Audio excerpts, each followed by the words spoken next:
श्रीमन्नारायणीयं सप्तदशं दशकं ध्रुवचरितवर्णनम् उत्तानपादनृपतेर्मनुनन्दनस्य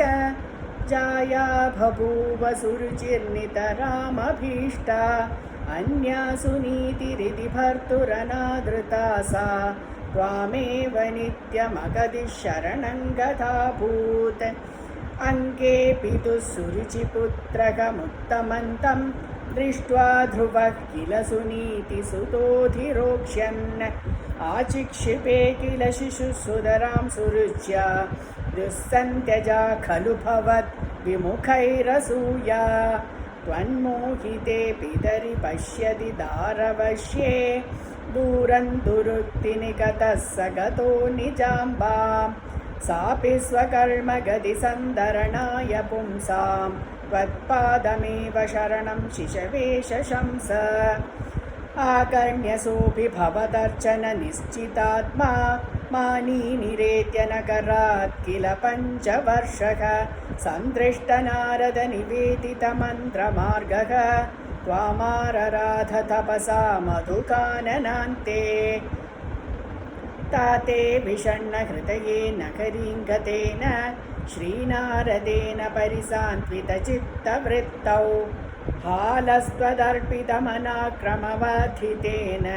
निन्ये कठोरतपसा किल पञ्चमासान् तावत्तपोबलनिरुच्छ्वसिते दिगन्ते देवार्तितस्त्वमुदयत्करुणार्द्रचेताः त्वद्रूपचित्रसनिलीनमदेः पुरस्तात् आविर्बभूविध विभो गरुडाधिरूढः त्वद्दर्शनप्रमदभारतरङ्गितं दृग्भ्यां निमग्नमिव रूपरसायने ते तुष्टूषमाणमवगम्य कपोलदेशे सम्पृष्टवानसिधरेण तथाधरेण तावद्विबोधविमलं प्रणुवन्तमेनम् आभाषथास्त्वमवगम्य तदीयभावम् राज्यं चिरं समनुभूय भजस्व भूयः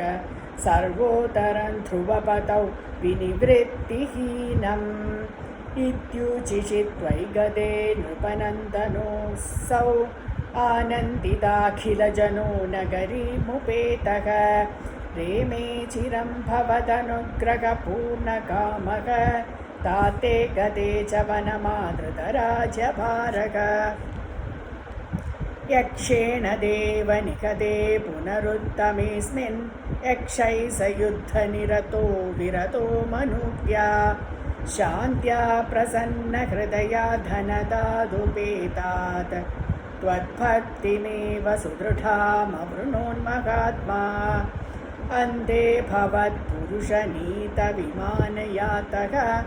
मात्रा समं ध्रुवपते उदितोऽयमास्ते